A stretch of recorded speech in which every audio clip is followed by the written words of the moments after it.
Good afternoon, everyone. Thanks so much for joining us here today at the Center for American Progress.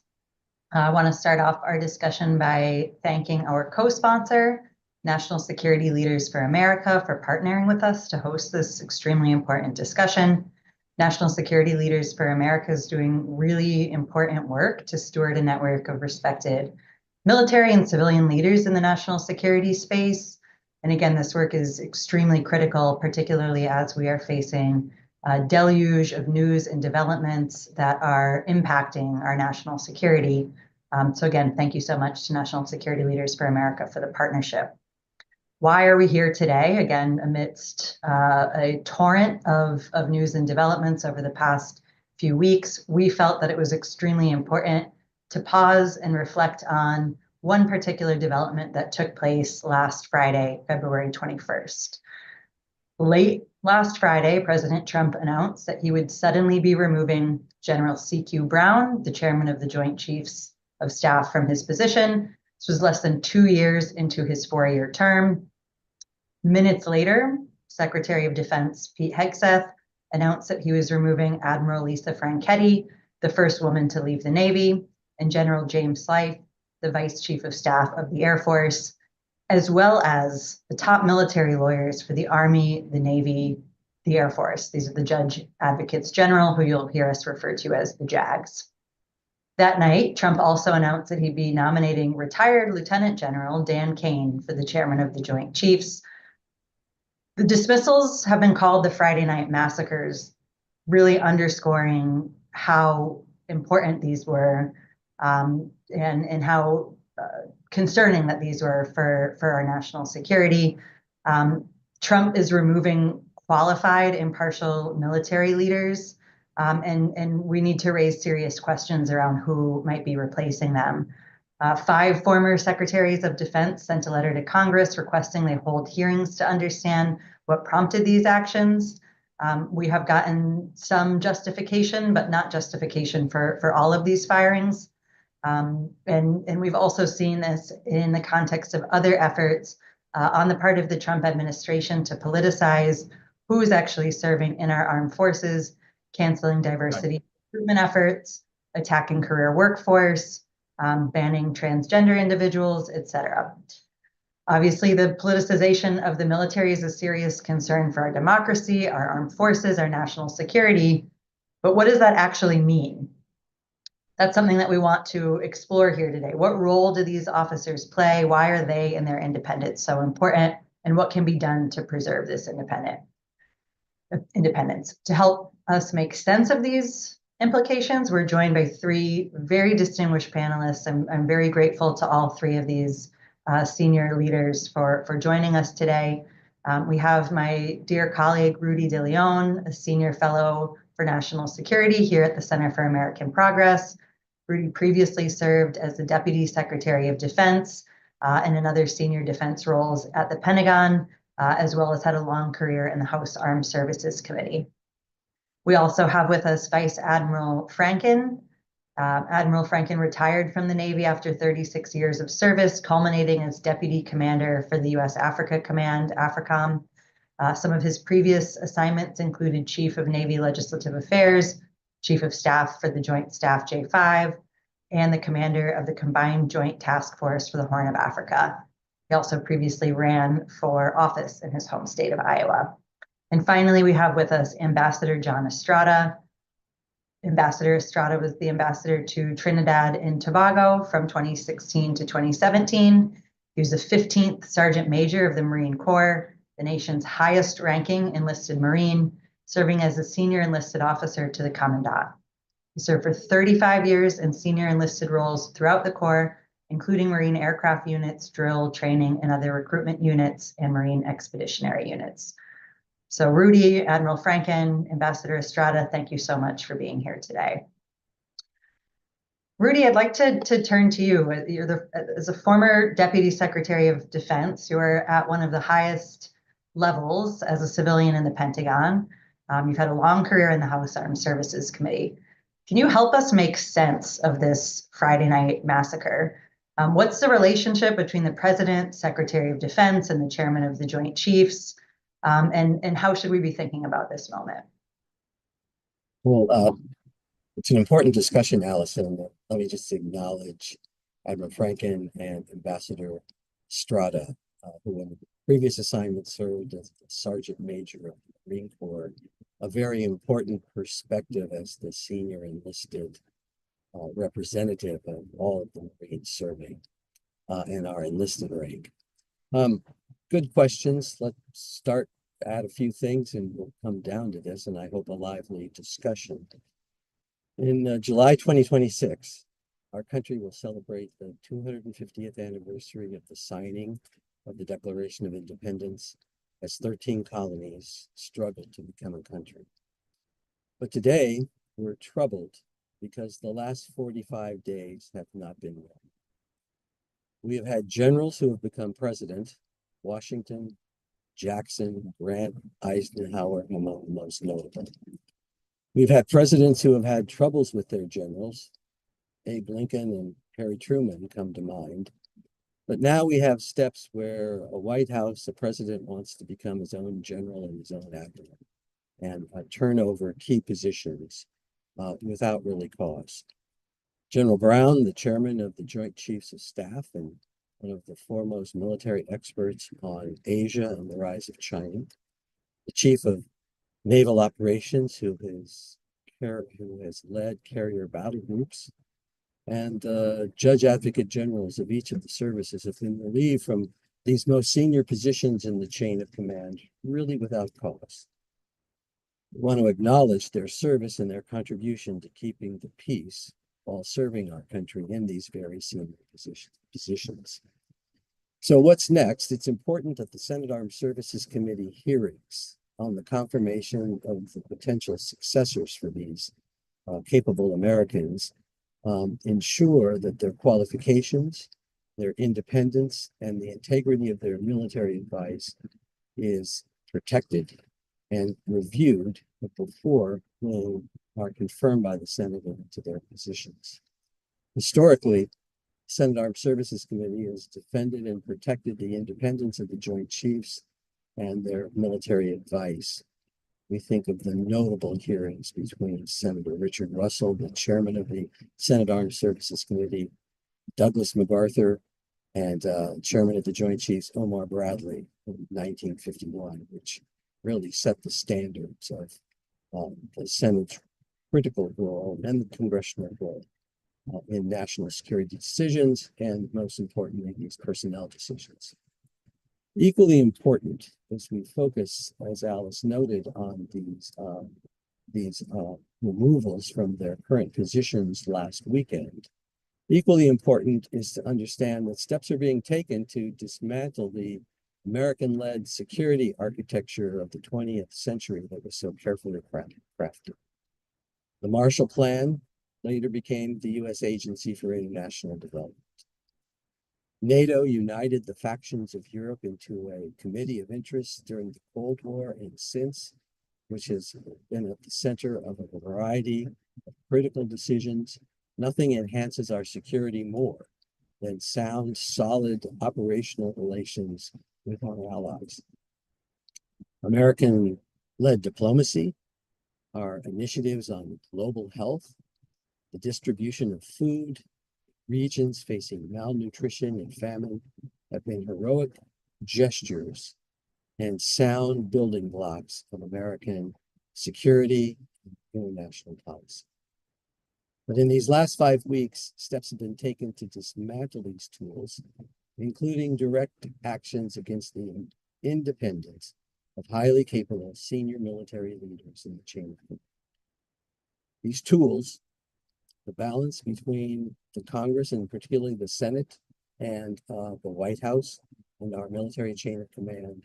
These tools were proposed and perfected by Franklin Roosevelt with some advice from Winston Churchill, Harry Truman with some advice from Arthur Vandenberg in the Senate, General Eisenhower as both a general and as a president, Lyndon Johnson and Richard Russell and Ronald Reagan and Sam Nunn. Going forward, it's going to be essential that the Senate and its Committee on Armed Services, under the watchful eye of a very concerned American public, use its authorities, and preserve the independence and the professionalism of the chain of command and its military advice.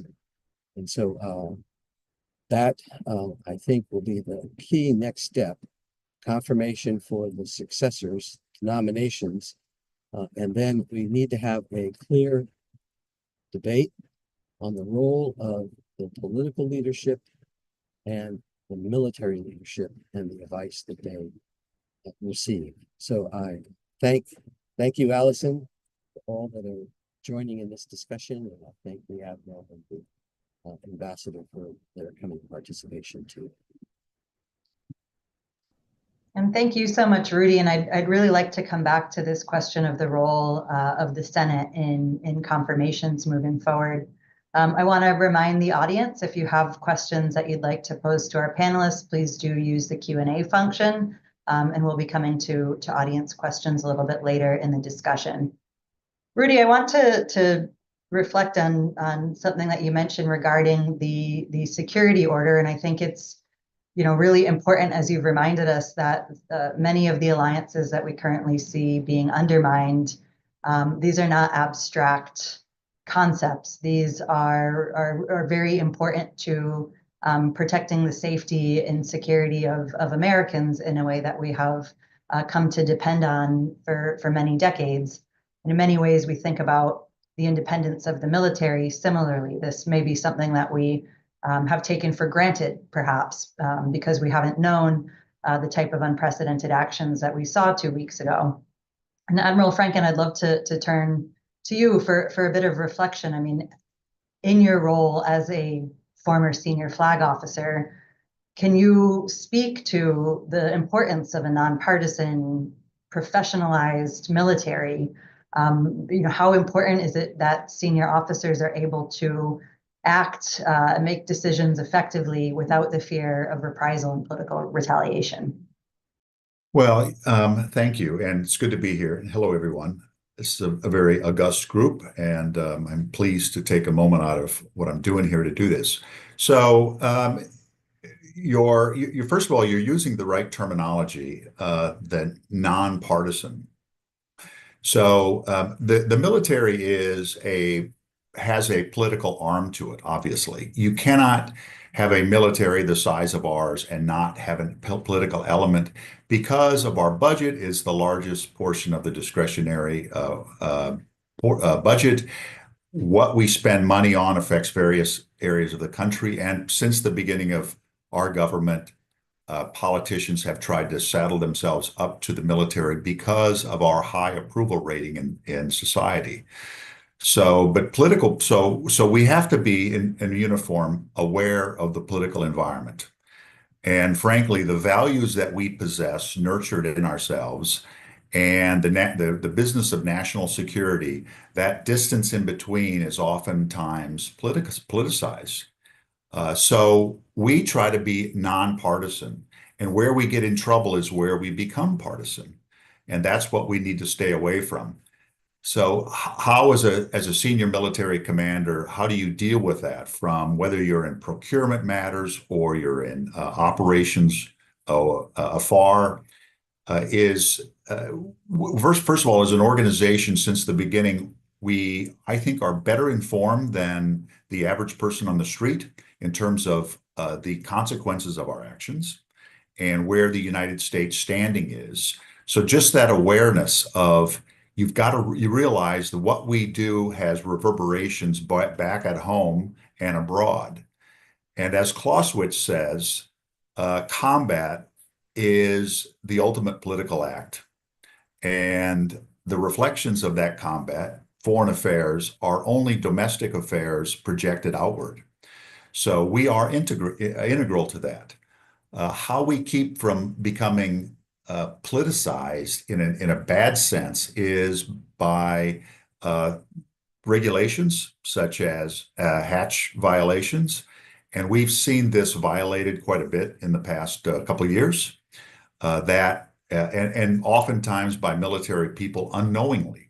And there's a number of examples of that. So how do I keep from doing that? I keep saying that it is by education.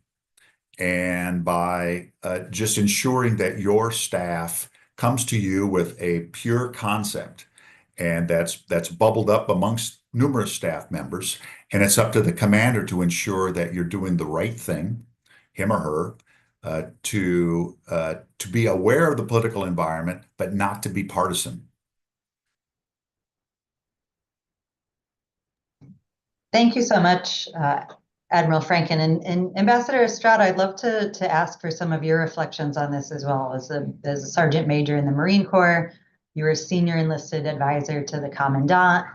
You've also served in a variety of senior enlisted roles. And so you're somebody who's been deeply embedded in the chain of command.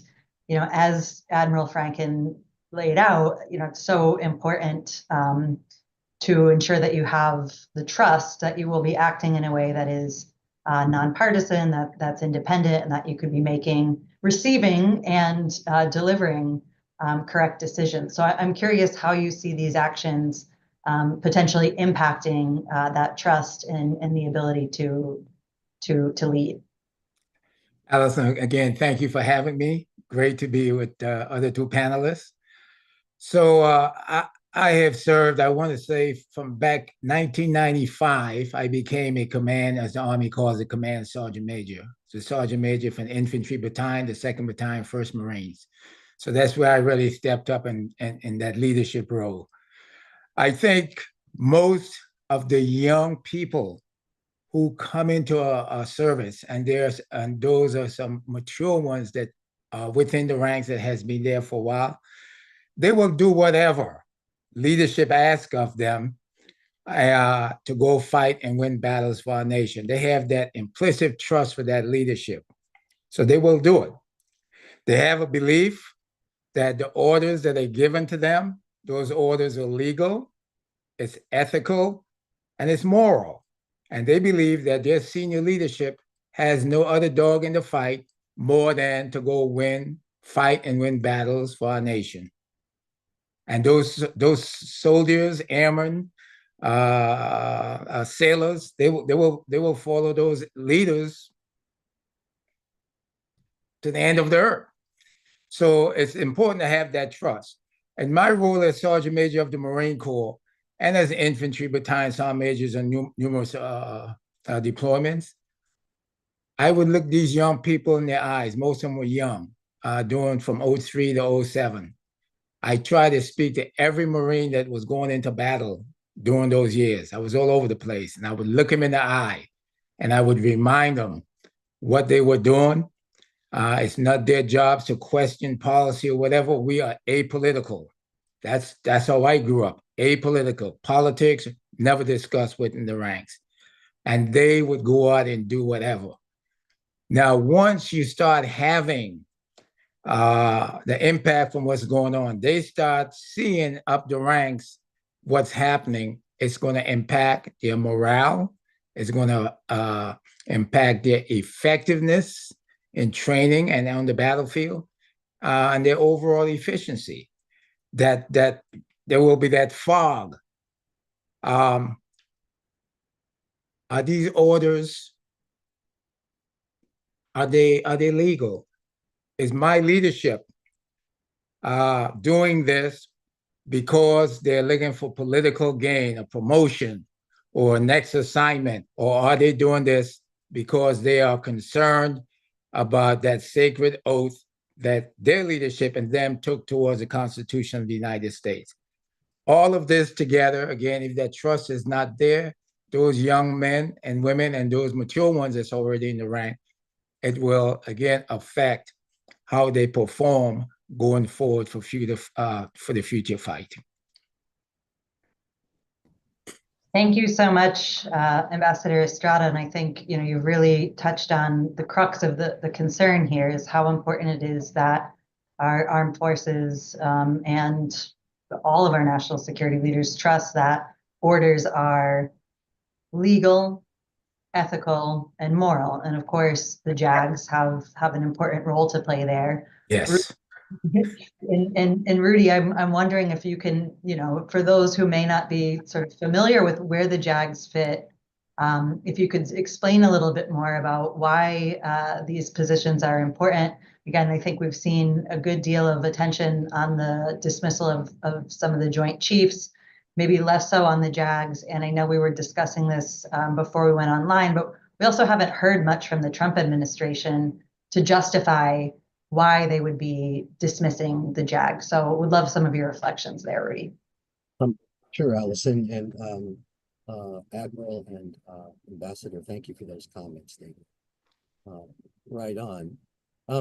The Judge Advocate General, the Judge Advocate Generals really are looking at the legal implications of orders to make sure that they are ethical and consistent with the rule of law. We have something called the Uniform Code of Military Justice, which essentially are the rules of war, the rules that military personnel are required to follow in combat, peacekeeping operations. It's not that the lawyers are there to constrain, but they are to make sure that people understand how to proceed in very complicated environments. So, for example, we are dealing in places like Afghanistan with a threat where the adversary regularly hides among civilian populations. So how do you go about dealing with an adversary who is using pipe bombs, all kinds of explosive devices, IEDs, against military personnel? We want to make sure that the rules protect our soldiers, give them advantage, make them effective. They're going to be in a dangerous situation because that's the nature of war.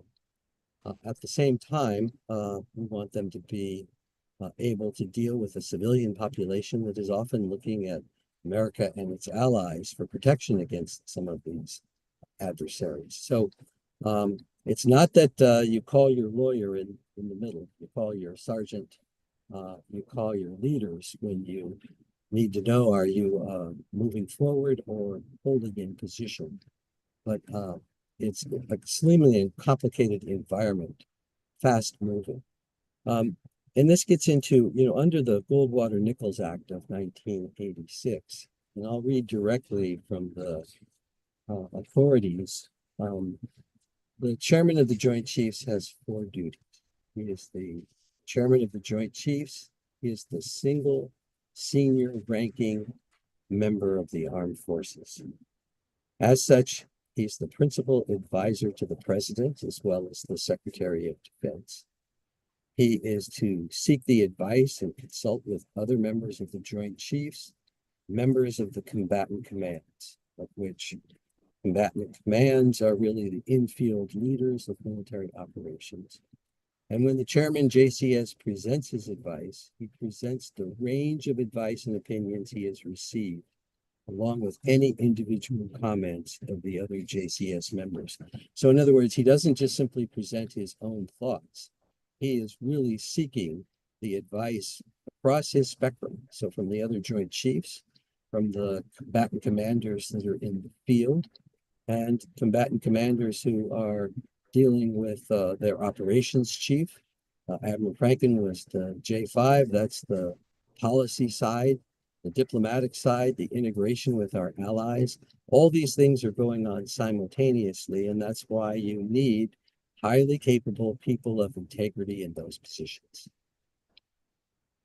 Thanks so much, Rudy. And I think it's interesting that you brought up, the point about civilian protection and the laws of war, because of course we've also seen in the last week that Defense Secretary Pete Hegseth announced that he would be terminating efforts across the military to reduce civilian harm during combat operations, shutting down the Civilian Harm Mitigation and Reduction Office at the Pentagon, the Civilian Protection Center of Excellence, and other positions within the combatant commands that advise on limiting risk of harm to civilians. Of course, this is important, on a humanitarian level, but also because it's important to our troops and our national security that we are acting in ways that are legal, but also ethical and moral.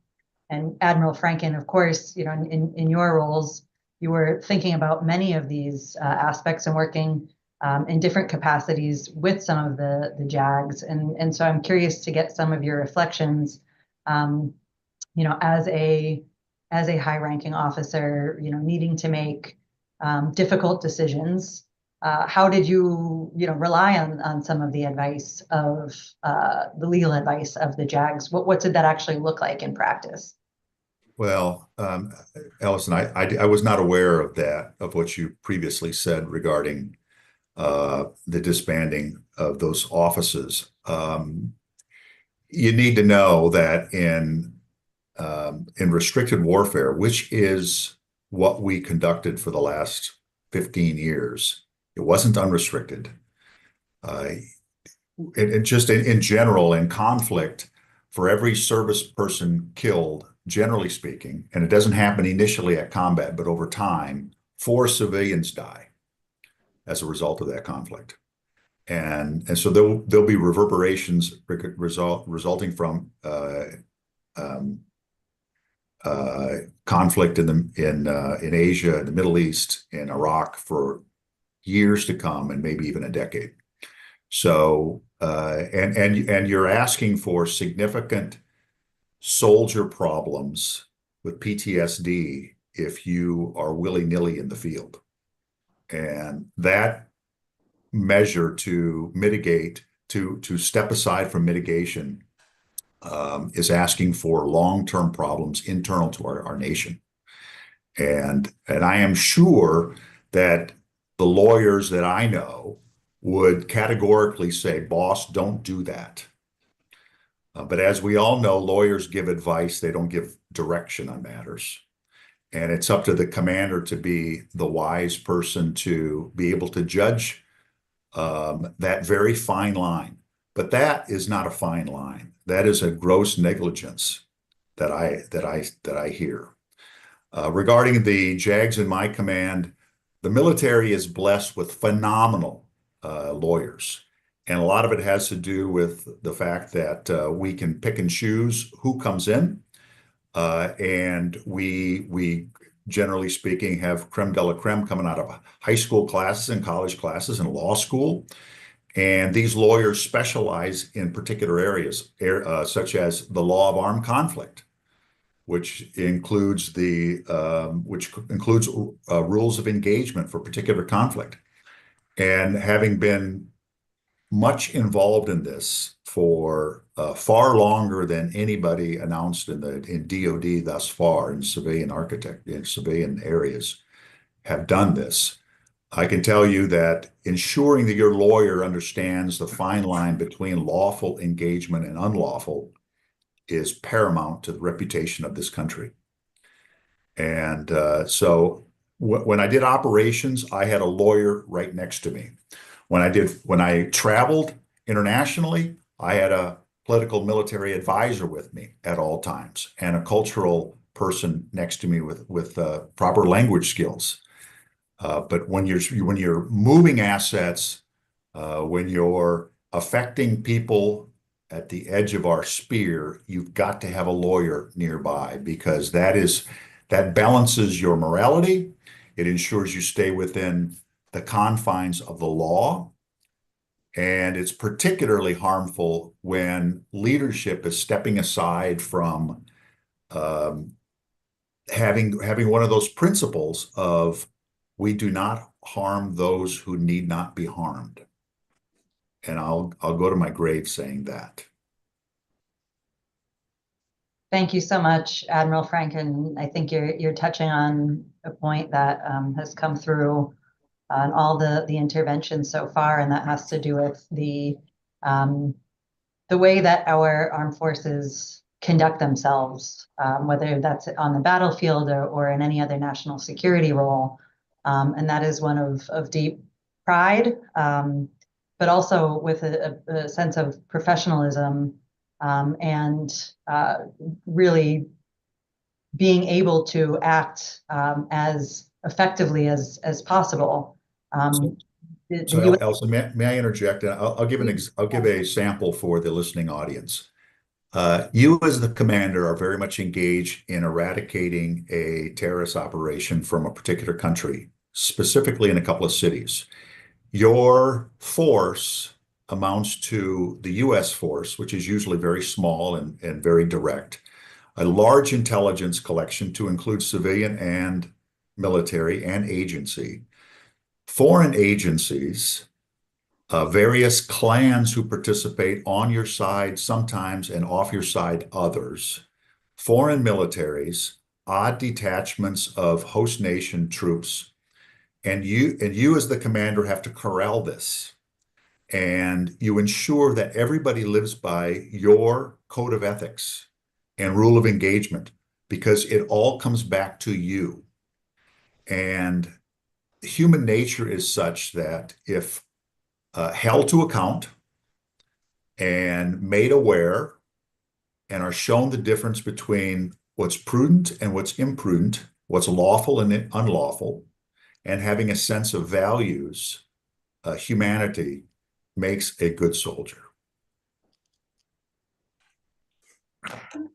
Thank you so much. And that's a good segue, Ambassador Estrada, that I'd like to take to you, because again, I think a lot of what we're discussing really has potentially profound impact on our troops. And Admiral Franken mentioned some of the impact on the health. We're obviously seeing right now there's a suicide epidemic that's happening amongst veterans and active duty service members.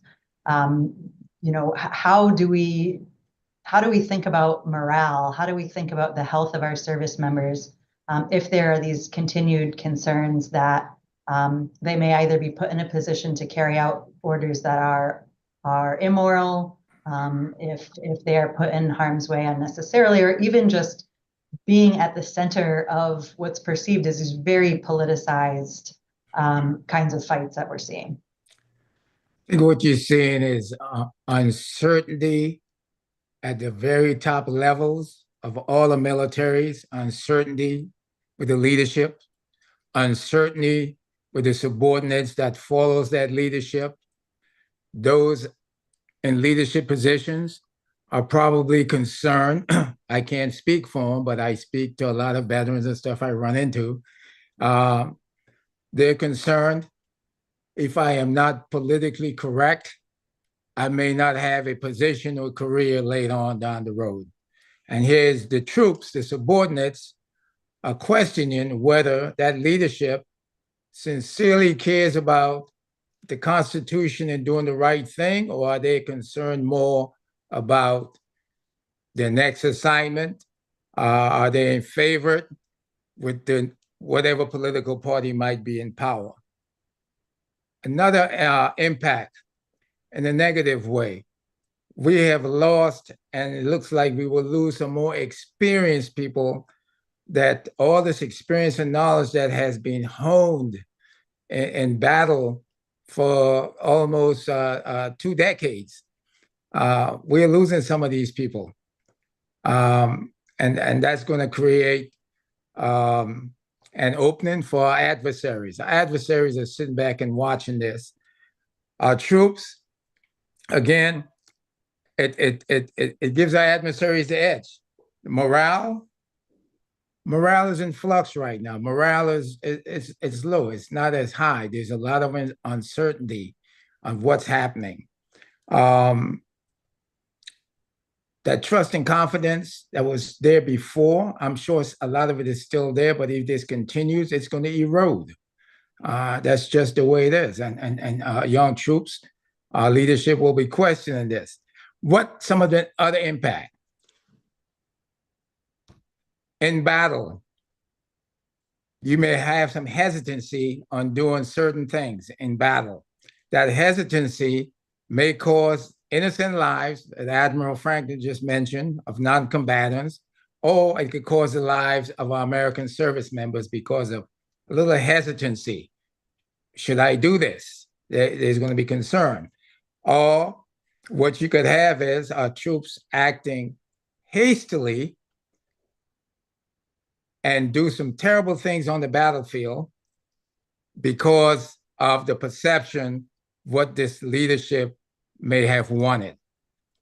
So I call it a two-edged sword right now, two edges. Thank you so much, Ambassador. And we'll remind the audience, if you have questions, we are taking questions through the Q&A feature. And we do have a few questions in there, and one that I'll pose to you, Rudy. We heard from Ambassador Estrada what some of the reaction from our adversaries might be in seeing this kind of dysfunction, let's say. I'm curious what you think that how this might impact the relationship with some of our closest allies.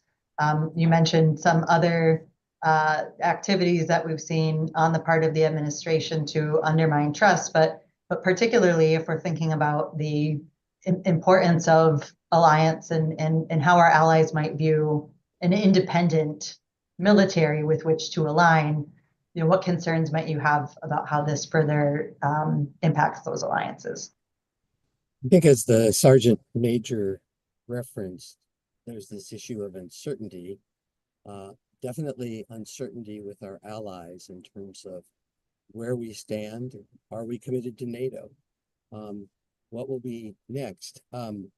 It's not lost on the policy community that the French, through President Macron, have talked about extending a security umbrella, a terminology for deterrence, to their European allies should the U.S. umbrella on security be pulled back. So I think that there is indeed a recognition of the tentativeness.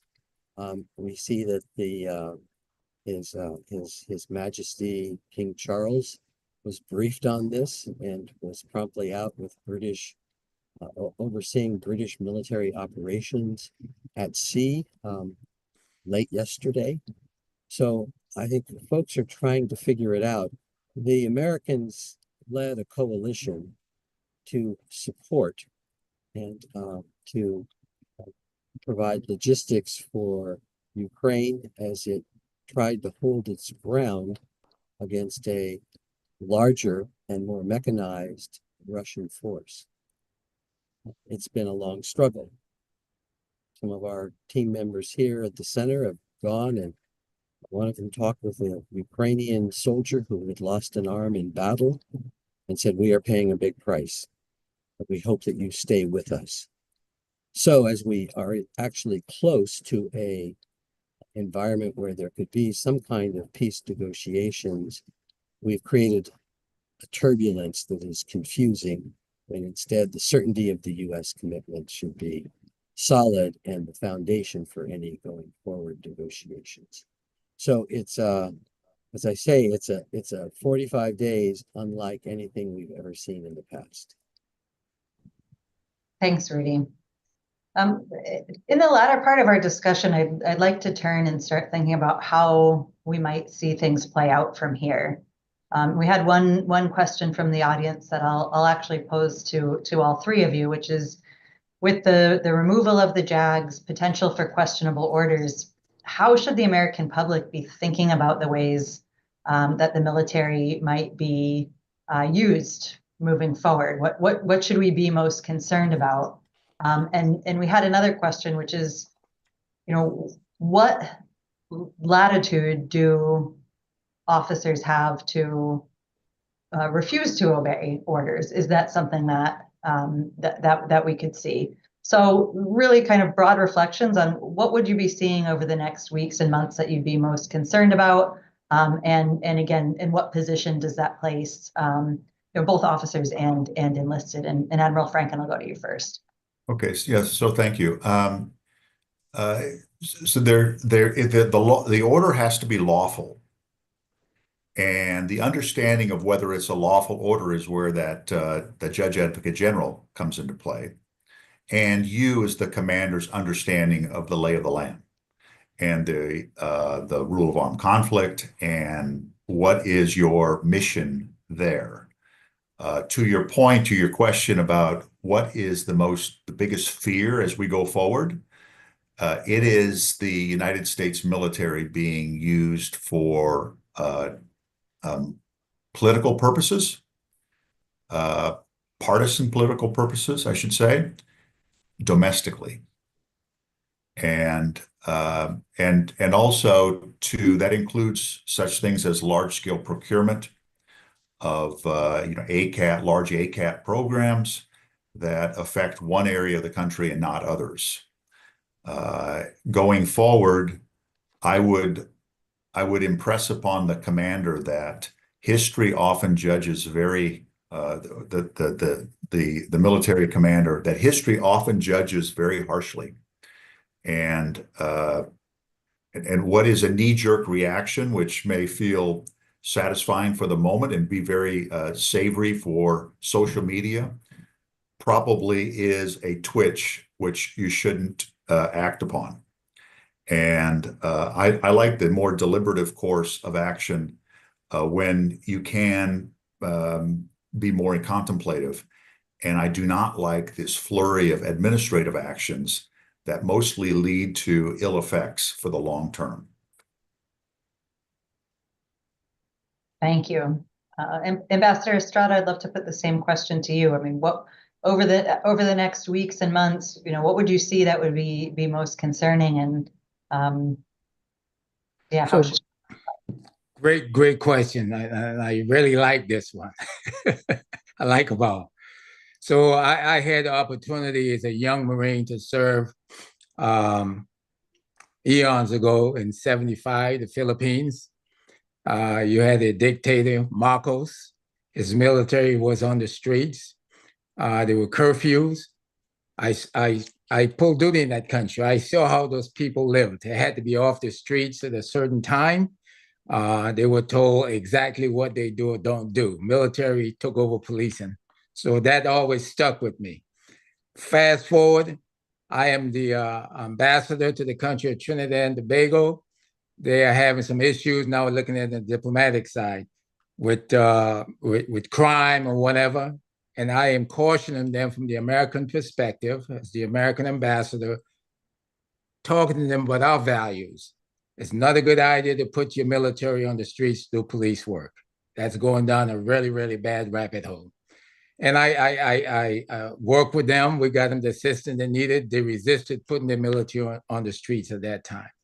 My concerns, the American people looking at a military possibly going down that political slippery slope, they're going to be concerned about that. What happens when the military starts, hopefully does not go this way, taking over law enforcement responsibilities? And we have very capable law enforcement departments throughout our country. Some of them need funding more so than others. They're capable.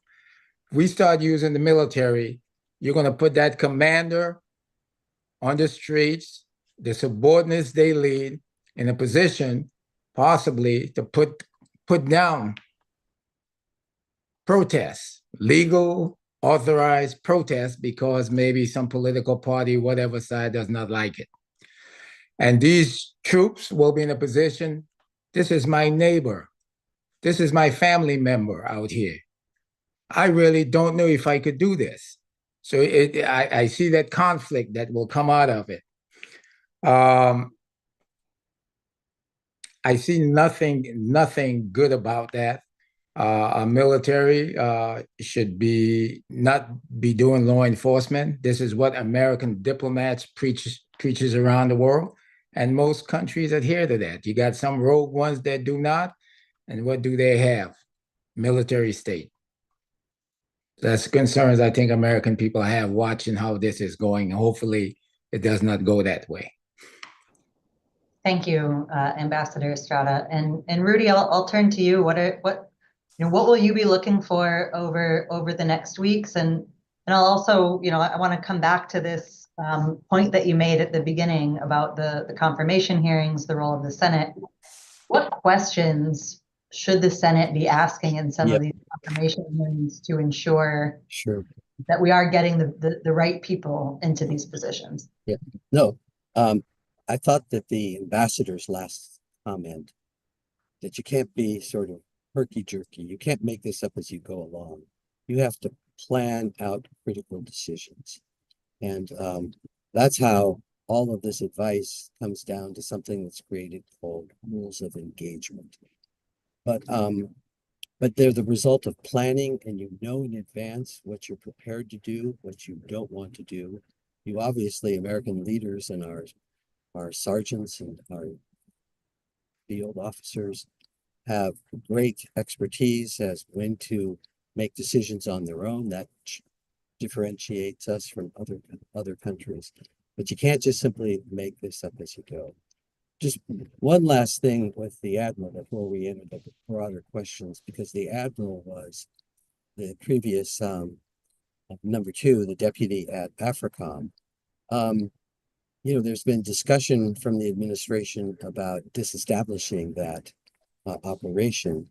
But in fact, AFRICOM was created because that is a key center of competition with the Chinese in an area that is rich with strategic minerals and resources, that is broad, that is multinational.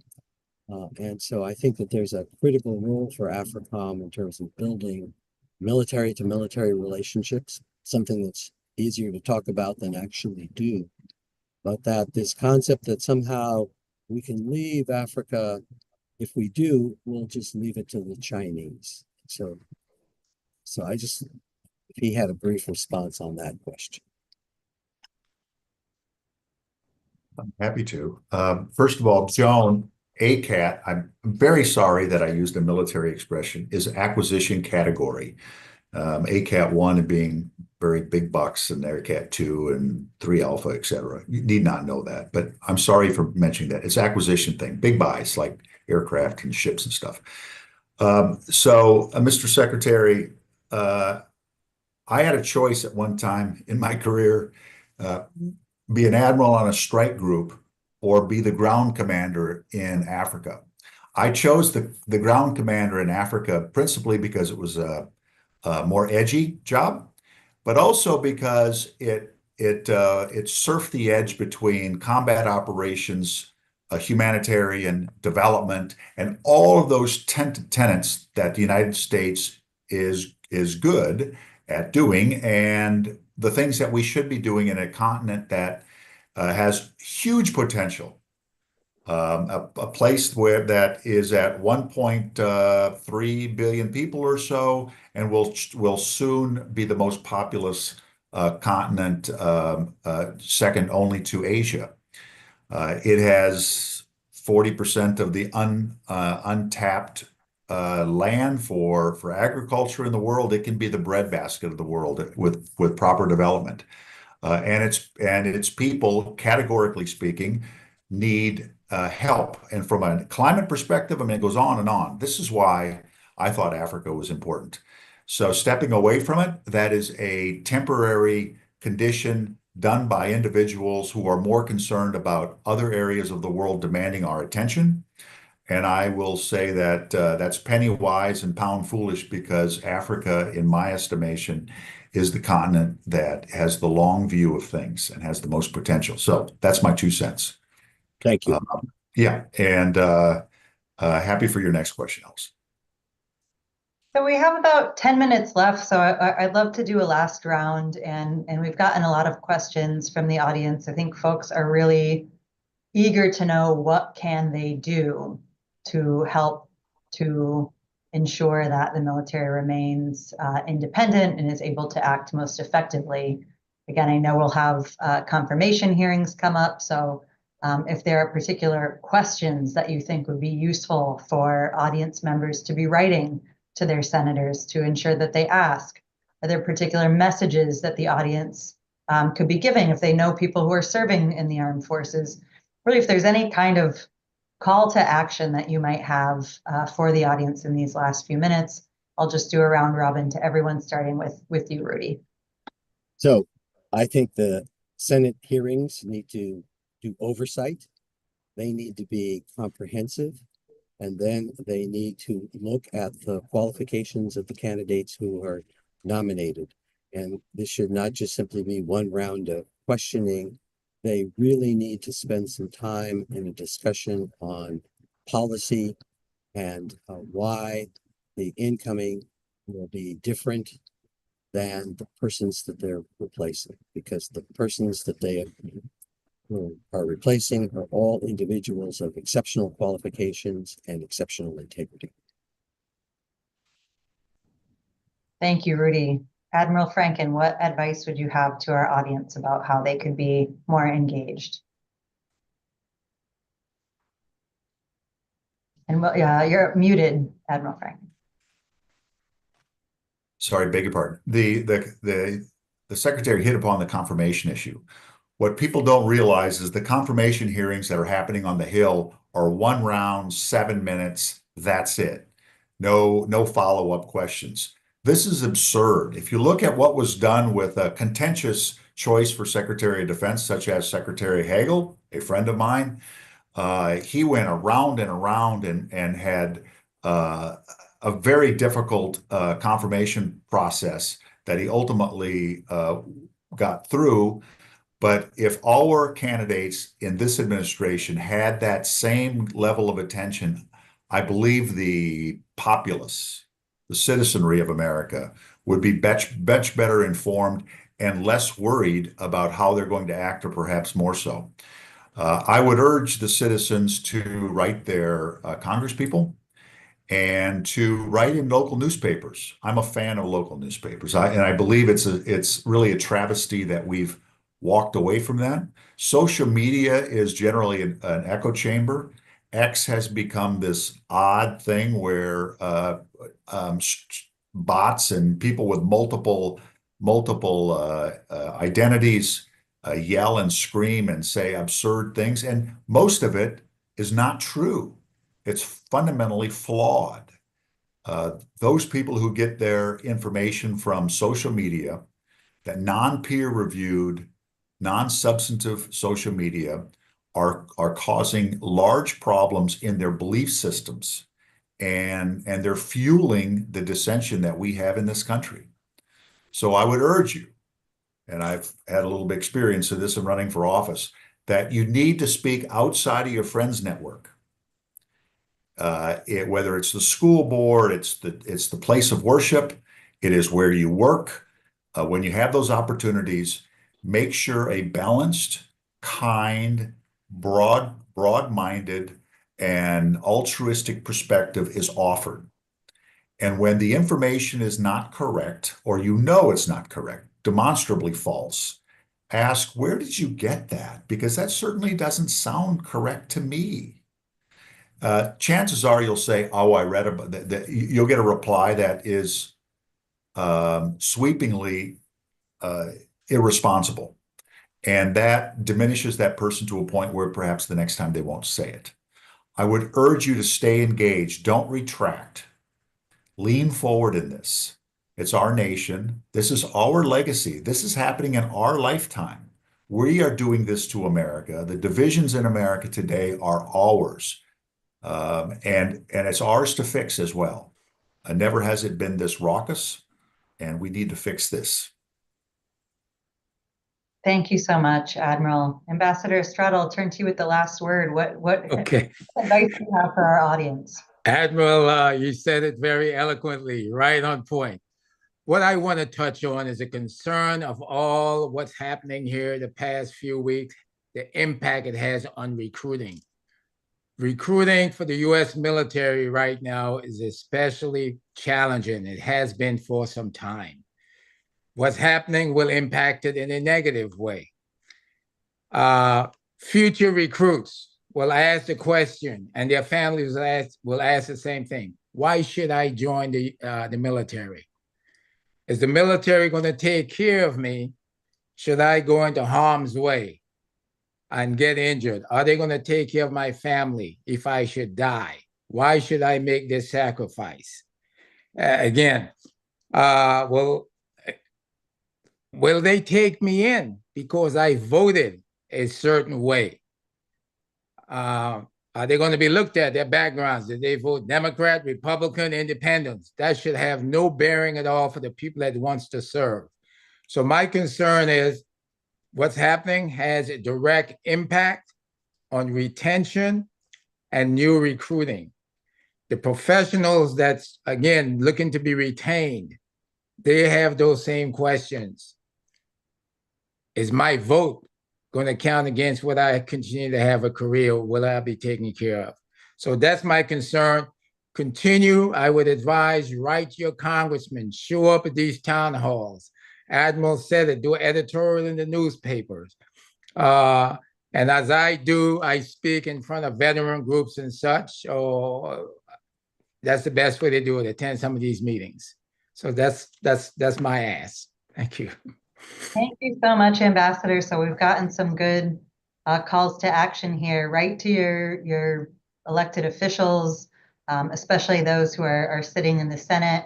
Ensure that they are asking the hard questions about policy and about qualifications.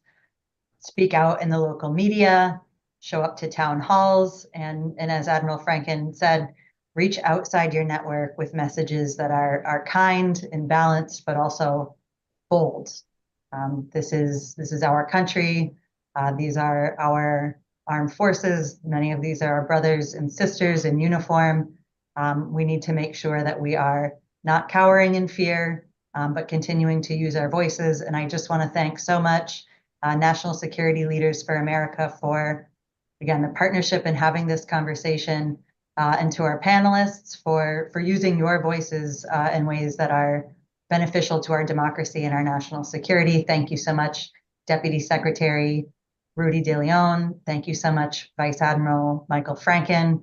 And thank you so much, Ambassador and Sergeant Major John Estrada. Thanks to our audience.